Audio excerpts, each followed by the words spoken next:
¿Cuándo se escribieron los Evangelios y otros textos sobre Jesús? En esta serie de videos venimos analizando la figura del Jesús histórico. Por eso vamos a hacer una línea de tiempo para ubicar todas las fuentes de Jesús de las que venimos hablando. En primer lugar, tenemos que ubicar a Jesús en la historia. A diferencia de lo que uno creería, Jesús no nació en el año 0 porque no existe el año 0. Tampoco nació en el año 1, sino que según los Evangelios podemos aproximarnos a dos fechas diferentes. El menos 6 a.C. y el 6 después de Cristo. Según el Evangelio de Mateo, Jesús nació en el reinado de Herodes. Este fue el rey de Israel durante la última parte del siglo I a.C., muriendo en el 4 a.C. A su vez tenemos el dato que en la matanza de los inocentes, Herodes mandó matar a todos los niños menores de 2 años. Por eso se dice el 6 a.C. Ahora, no confundir este Herodes el Grande, con otros Herodes que van a aparecer también en la Biblia, como puede ser Herodes Antipas, quien era hijo de Herodes el Grande y heredó la tetrarquía de Galilea y Perea. Como Herodes había llegado al poder gracias a la ayuda de Roma, Roma decidió que a su muerte su reino sería dividido en 4 entre sus hijos y que luego sería heredado por Roma. Así tenemos el caso de lo que pasó en Judea, donde Arquelao fue reemplazado al poco tiempo por Roma. Una vez que Roma tomó posesión de las tierras que eran de Herodes Arquelao, hizo un censo, lo cual se puede ver según el Evangelio de Lucas. ¿Por qué? Porque cuando Roma tomaba posesión de una provincia nueva, hacía un censo para saber cómo podía recaudar impuestos desde allí. Tanto a Augusto como el censo de Quirino, que es nombrado, son datados en el año 6 después de Cristo. Por eso marcamos el espacio entre el menos 6 y el 6 como incierto del posible nacimiento de Jesús. Pero la historia del nacimiento y en general de la infancia está bastante mitificada. La historia de un nacimiento de un niño prodigio es algo común a otros mitos de otras religiones. Por eso saltamos a otra fecha importante, que sería cuándo empezó el ministerio de Jesús, cuándo empezó su prédica. Para eso tenemos que hablar de la figura de Juan el Bautista. Todos los evangelios registran que Jesús fue un discípulo o que fue iniciado en el bautismo por Juan el Bautista. Por lo tanto, debe ser un personaje previo a la historia de Jesús. Según los evangelios, Jesús estuvo predicando entre 1 y 3 años. A su vez, que esta prédica sería alrededor de sus 30 años y su crucifixión en los 33. Por eso su contacto con Juan el Bautista se suele datar entre el 26 y el 28. Otro día voy a hacer un video sobre la historicidad de Juan el Bautista y cómo influyó en la religión de los mazdeos o sabeos. Donde podemos encontrar más rastro de historicidad y más facilidad para datación es en la muerte de Jesús. No solo se nos da quién habría ordenado su crucifixión, Poncio Pilato, sino también ciertas claves en cuanto a las fechas y la época del año. Como son que Jesús fue crucificado un viernes en Pesaj, o Pascua judía. Hay diferentes maneras de llegar a las fechas, pero aproximadamente los estudiosos dicen que Jesús murió entre el 30 o el 33. Siendo la forma tradicional de encontrarlo, buscar el día de Pascua, que sea viernes, que haya caído durante el gobierno de Poncio Pilato, que solo dan el 30 o el 33 después de Cristo. El problema de esto es que el calendario judío en esa época se modificaba según las observaciones astronómicas, no era automático como los calendarios actuales. Por lo tanto, podría haber un desfasaje, por eso ponemos incierto entre el 30 y el 33 después de Cristo. Si te gustan este tipo de videos, te pido por favor que te suscribas. Me ayudas un montón a llegar a los 1000 seguidores, que es una gran meta para nosotros. Ahí vamos a empezar otra serie sobre filósofos de la antigüedad. Una vez ya hablamos sobre la cronología de Jesús, vamos a pasar a ubicar los textos del Nuevo Testamento y los apócrifos en la línea de tiempo. Debemos comenzar con las epístolas paulinas o cartas de Pablo.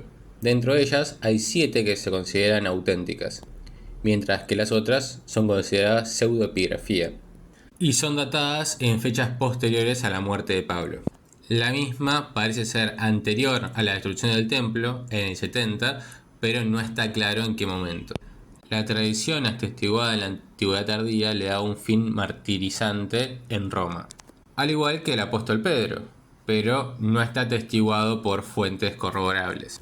Donde sí tenemos más datos es en la conversión de Pablo. Según Hechos 18:12, Pablo fue juzgado cuando Galio era procónsul de Acaya.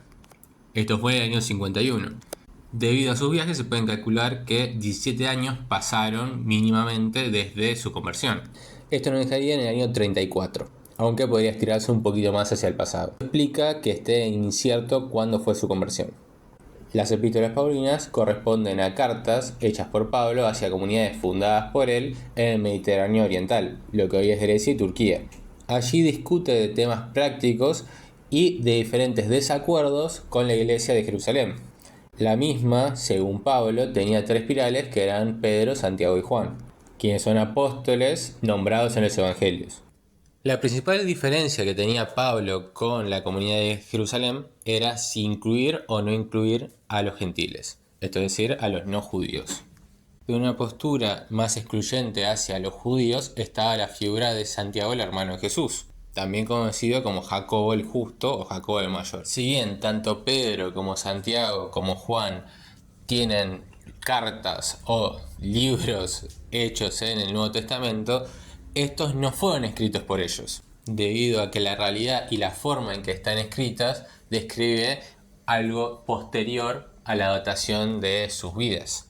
En cuanto a Santiago, tenemos que su muerte fue en el año 62, lo cual está registrado tanto por el Talmud como por Josefo, como por las historias de los cristianos, habiendo sido lapidado por los judíos. Si bien sabemos que Pedro estuvo predicando en Antioquía, la versión de que murió en Roma, crucificado al revés, es reservada solo para testimonios de la antigüedad tardía, no habiendo pruebas fiables de ello. Tanto la muerte de Pedro como la de Pablo se datan un poco antes de la destrucción del templo, pero no se tiene exactitud cuándo fueron. Por último tenemos que hablar de Juan. Juan parece ser un apóstol que vivió hasta una edad avanzada, según los relatos de los evangelios. Sin embargo, no hay noticias de él más allá del año 70, siendo la hipótesis más extendida que el Juan del Apocalipsis, el Juan de las epístolas y el Juan del Evangelio son diferentes Juanes que fueron en un único personaje. Acá pasamos a el Apocalipsis de Juan, que supuestamente habría sido escrito alrededor del año 100 o 110. Si fuera Juan el Apóstol tendría alrededor de 100 años. Aunque es poco probable que ese sea el caso de Juan, sí es probable que haya otros testigos o algunos discípulos de Jesús que hayan vivido hasta ese tiempo, lo cual está marcado con la línea verde. Viendo a los libros del Nuevo Testamento, el que le sigue en antigüedad es el Evangelio de Marcos. Este, como todos los otros evangelios, fueron escritos por autores anónimos, de los cuales la tradición le ha puesto el nombre de Marcos, Lucas, Mateo y Juan. En particular, se suele agrupar a los evangelios de Marcos, Lucas y Mateo como los evangelios sinópticos. ¿Por qué? Porque cuentan la historia de una forma muy similar. ¿Y por qué se trata de esto? Porque estos evangelios comparten fuentes. En otras palabras, Lucas y Mateo usaron como fuente a Marcos. Como usaron otros dichos que no están en el Evangelio de Marcos, esos dichos que se comparten se suele llamar la fuente Q, un evangelio perdido que hipotéticamente contendría esos dichos que se comparten y que no están en el anterior. El Evangelio de Marcos nombra la destrucción del templo de Jerusalén, por lo tanto, tuvo que haber sido compuesto poco después del año 70, mientras que Mateo y Lucas tienen que ser compuestos unas décadas después. Ahora, si los tres usan las mismas fuentes, ¿cómo sabemos que Marcos es el más antiguo? Lo sabemos porque es más simple en su forma de hablar, tiene menos evoluciones teológicas, es decir, explica menos ciertas situaciones de Jesús que se explican más en los otros evangelios, tiene menos profecías y explicaciones acomodadas a las comunidades que iban impartidas. Por ejemplo, el Evangelio de Mateo hace muchos énfasis en las profecías judías sobre que Jesús cumple en ser el Mesías, mientras el Evangelio de Lucas parece estar conducido hacia una postura más de gentiles, más romana. Además, la versión original de Marcos termina con que una mujer encuentra la tumba de Jesús vacía. La parte de la resurrección es agregada de forma posterior.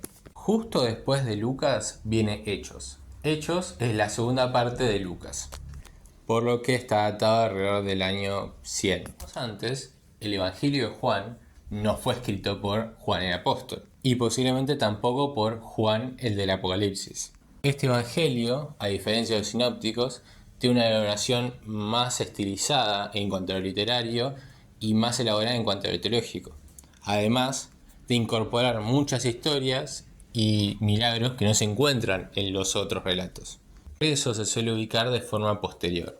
alrededor del año 100-110. Un dato interesante para entender cómo estas comunidades cristianas iban compilando sus tradiciones y sus relatos, y que explica después por qué hay evangelios apócrifos y por qué tal variedad, es por ejemplo que Santiago, el hermano de Jesús, que nombramos antes, que era uno de los líderes de la iglesia en Jerusalén, que quería mantenerse más fiel a la ley judía, es omitido, por ejemplo, del Evangelio de Juan.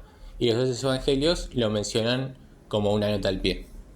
Esto implicaría que ya para el año 100-110, los judeocristianos seguidores de la escuela de Santiago ya habrían sido considerados heréticos por la comunidad que dio pie al Evangelio de Juan. El otro apóstol que es nombrado de forma despectiva en el Evangelio de Juan es Tomás. Tomás se lo presenta como alguien que duda de la resurrección de Jesús.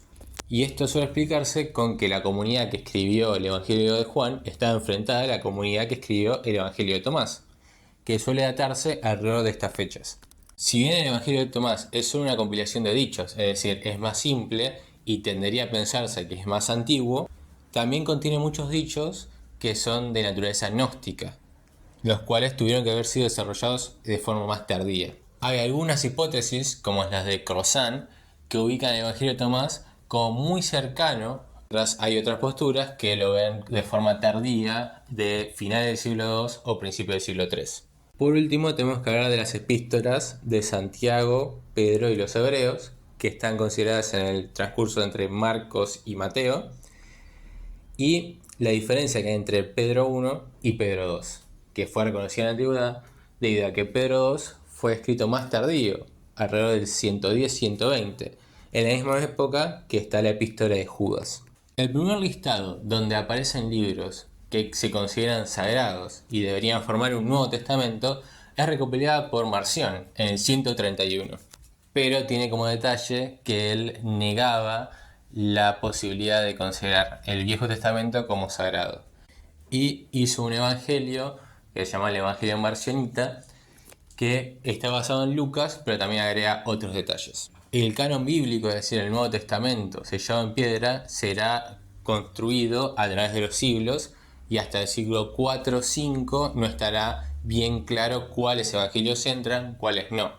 De hecho, alrededor del siglo II hay muchos evangelios apócrifos, algunos con naturaleza gnóstica.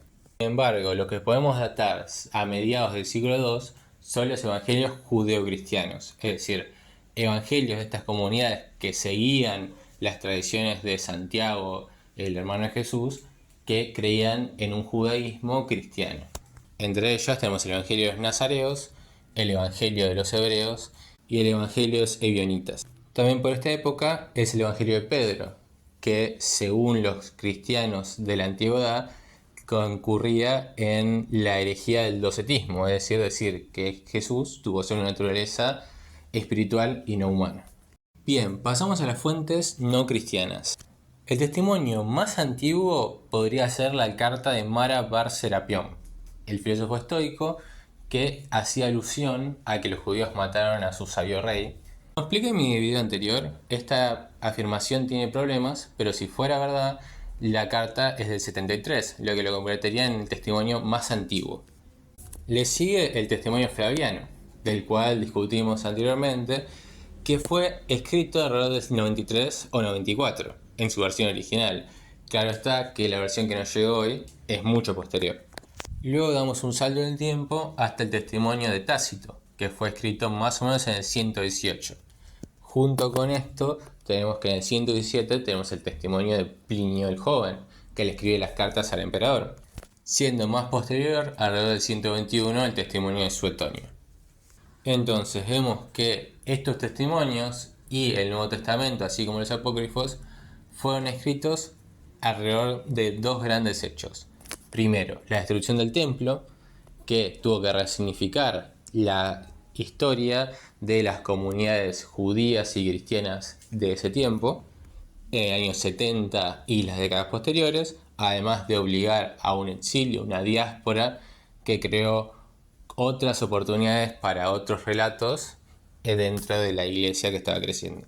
Por otro lado, alrededor del año 100-110, Con la desaparición de los testigos de primera o segunda mano de Jesús, encontramos la necesidad de estas mismas comunidades de tener esa memoria escrita para poder seguir difundiendo la palabra a las nuevas generaciones. Y como queda claro por los evangelios de Marción, los evangelios judeocristianos, el evangelio de Pedro y otras apócrifas, la canonización del Nuevo Testamento no se produjo hasta muchos siglos después. Por último, también quería hacer mención al contexto. En esta línea de tiempo vemos los gobernantes de Israel, tanto los judíos como los romanos, hasta la primera guerra judío-romana, donde Vespasiano y luego Tito conquistan a la revuelta de Israel y destruyen el segundo templo. Así, la autoridad política queda directamente en Roma, mientras que la autoridad jurídica y social sigue estando en el Sanedrín, la asamblea de rabinos judíos. Esto continúa hasta la guerra de Quitos, que fue a finales de la década del 110. En esta época hubo mucha convulsión y muchos tumultos en comunidades judías alrededor del Imperio Romano, lo que va a terminar en el 131 con la revuelta de Bar Kokhba, la cual es sangrientamente reprimida por el emperador Adriano, que no solo destruye Jerusalén, sino que construye otra ciudad romana por encima de ella, que es Aelia Capitolina, así como prohíbe a los judíos de entrar en Jerusalén. Este estado de convulsión hará que los judíos, una vez reunidos nuevamente en Yavne, bajo el Sanedrín, empiecen a compilar la ley judía y las interpretaciones de los textos sagrados en un nuevo texto, que será la Mishnah, que luego se expandirá para convertirse en el Talmud, ya a mediados del siglo III. Así tenemos una compilación de cómo fueron estos textos que fueron diferenciando el cristianismo del judaísmo alrededor del siglo I, del II e incluso hasta el III.